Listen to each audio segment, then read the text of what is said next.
ಸಿಂಹ ಬರುತ್ತೆ. ಬಹಳ ಮುಖ್ಯವಾಗಿ ಈ ಬಾರಿ ಗಂಗಾವತಿಯಿಂದ ಗೆದ್ದಿರುವಂತಹ ಜನಾರ್ದನ್ ರೆಡ್ಡಿ ಅವರ ಬಗ್ಗೆ ಅವರ ಪತ್ನಿ ಅರುಣಾ ಲಕ್ಷ್ಮಿ ಹೇಳಿದ್ದಾರೆ. ರಿಪಬ್ಲಿಕ್ ಕನ್ನಡದೊಂದಿಗೆ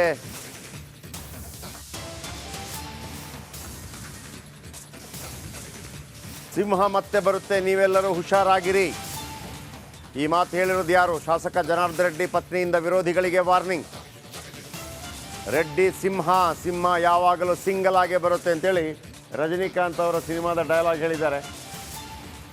ಬಾವ ಸೋಮಶೇಖರ್ ರೆಡ್ಡಿ ಅವರಿಗೆ ಎಚ್ಚರಿಕೆ. ಬಳ್ಳಾರಿಯಲ್ಲಿ ಬಹಿರಂಗವಾಗಿ ಎಚ್ಚರಿಕೆ ನೀಡಿದ ಅರುಣಾ ಲಕ್ಷ್ಮಿ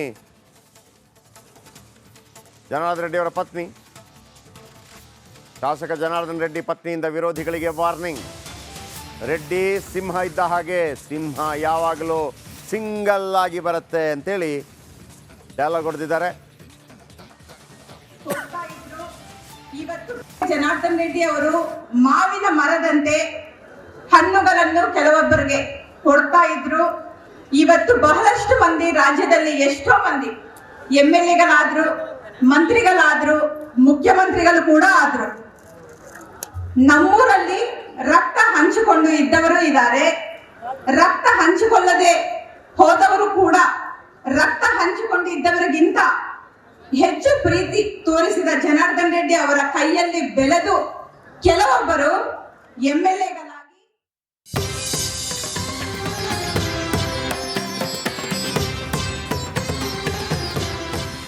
ಉಡುಪಿಯಲ್ಲಿ ಪರ್ಯಾಯೋತ್ಸವದ ಸಂಭ್ರಮ ಮನೆ ಮಾಡಿದೆ ಅಂತಲೇ ಹೇಳ್ಬೋದು.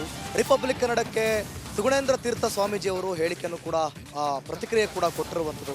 ಈ ಸಂದರ್ಭದಲ್ಲಿ ಅವರು ಕೆಲವೊಂದು ಆಶಯಗಳಾಗಿರ್ಬೋದು ಅಥವಾ ಆ ಒಂದು ಜನವರಿ 16 ಮತ್ತು 17ನೇ ತಾರೀಕಿನಂದು ನಡೆಯಲಿರುವಂಥ ಪರ್ಯಾಯೋತ್ಸವದ ಬಗ್ಗೆ ಮಾಹಿತಿಯನ್ನು ಕೂಡ ಕೊಟ್ಟಿದ್ದಾರೆ.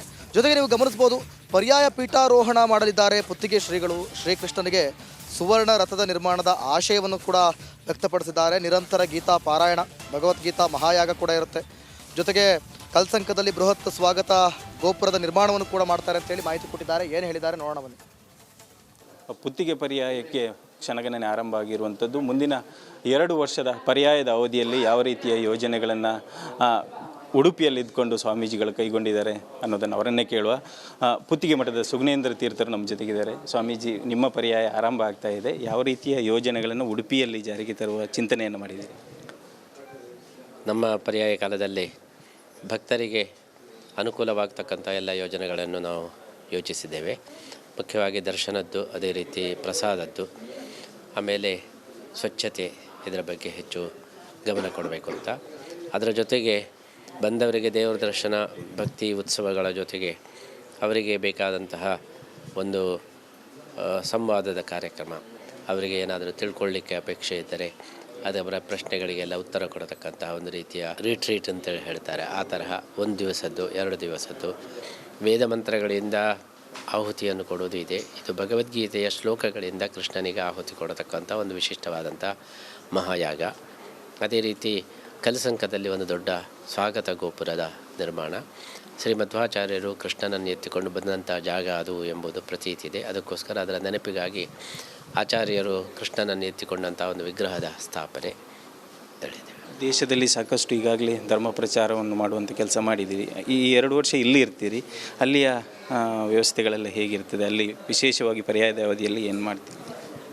ಅಲ್ಲಿ 2 ವರ್ಷಕ್ಕೆ ಬೇಕಾದ ವ್ಯವಸ್ಥೆಗಳನ್ನು ಈಗಾಗಲೇ ನಾವು ಮಾಡಿ ಬಂದಿದ್ದೇವೆ. ಈ ಯೋಚನೆಯಲ್ಲೇ ಎಲ್ಲ ಕಡೆ ಸಂಚಾರ ಮಾಡಿ 2 ವರ್ಷಕ್ಕೆ ಬೇಕಾಗುವ ಎಲ್ಲ ವ್ಯವಸ್ಥೆಗಳನ್ನು ಕೂಡ ಮಾಡಿದ್ದೇವೆ. ಇಲ್ಲಿದ್ದುಕೊಂಡೇ ಅಲ್ಲಿಯ ವ್ಯವಹಾರಗಳನ್ನು ಕೂಡ ನಾವು ನೋಡಿಕೊಳ್ಳಲಿಕ್ಕೆ ಸಾಧ್ಯ ಇದೆ. ಜೊತೆಗೆ ಇಲ್ಲಿ ಪ್ರಮುಖವಾಗಿರೋದು ಅನ್ನಬ್ರಹ್ಮನ ಸ್ಥಳದಲ್ಲಿ ಒಂದಷ್ಟು ಊಟ ಉಪಚಾರದ ಅಡೆತಡೆಗಳು, ಅವ್ಯವಸ್ಥೆಗಳು ಸೃಷ್ಟಿಯಾಗ್ತಿರುವಂಥದ್ದು. ಇನ್ನು ಭಕ್ತರಿಗೆ ಒಂದಷ್ಟು ಅನಾನುಕೂಲಗಳಾಗ್ತದೆ ಅಂತ. ಇದಕ್ಕೆ ಒಂದು ಸೂಕ್ತವಾದ ಕ್ರಮ ಏನು?